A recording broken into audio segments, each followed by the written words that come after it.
कहिलेकाहीँ यात्रा स्वयंले पनि एउटा छुट्टै कहानी कोर्दो रहेछ। यस्तै एउटा नयाँ कहानी कोर्दै आजको मेरो यात्रा सुरु हुन्छ रम्फू बजारबाट। चर्किएको घाम, सर्भिस गाडीमा गर्नुपर्ने यात्रा अनि यात्रुहरूको लामो पर्खाइ। समय यति सजिलै कहाँ बित्दो रहेछ र। भनिन्छ नि, कसैको पर्खाइमा बस्नु जतिको लामो समय कहिल्यै हुँदैन। केही बेरमा हामी लाग्यौँ बङ्गालको तर्फ। यो हो रम्फू पुल, जसले वर्षौँसम्म सिक्किम र बङ्गाललाई जोडेर राखेको थियो। तर अहिले यसको सट्टामा बनिएको छ एउटा नयाँ पुल, जसलाई हामी अटल सेतु पुल भनेर चिनिन्छौँ। ड्राइभर दाजुको रमाइलो गफ, यात्रुहरूको हो हल्ला अनि यो टिस्टा पारीदेखि नै यी सुन्दर पहाडहरू। यात्रा एकदमै रमाइलो भइरहेको थियो, मानौ यो यात्रा कहिले नटुङ्गियोस्। केही बेरमा नै म पुगेछु चित्रेमा।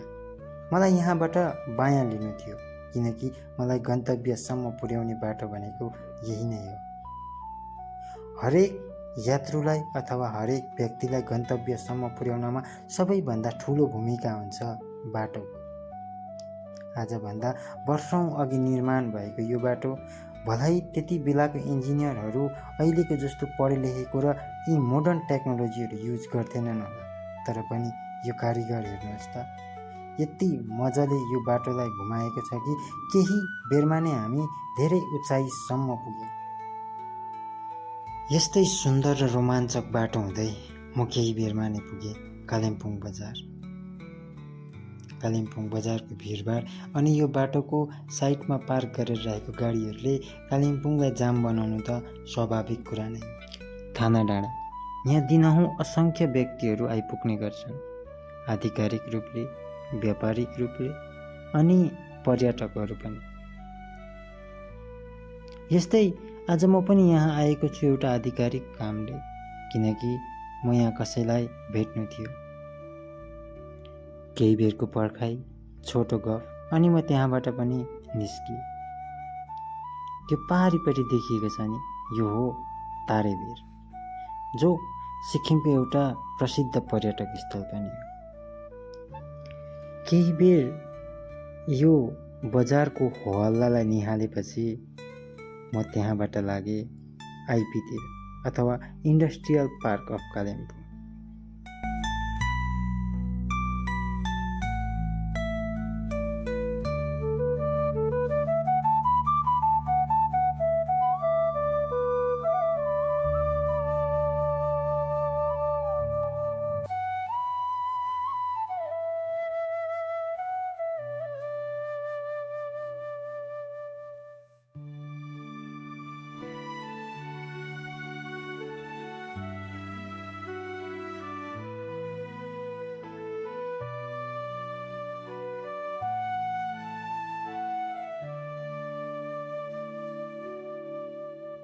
केही बेर यी पार्कको आनन्द अनि सासाना नानीहरूको खुसी हेरेपछि म त्यहाँबाट पनि निस्किएर लागेँ कालिम्पोङ स्ट्यान्डको तर्फ। यो हो कालिम्पोङको स्ट्यान्ड, जसले सिलगढी, सिक्किम लगायत विभिन्न क्षेत्रहरूको वाहनको सेवा सुविधा दिने गर्दछ।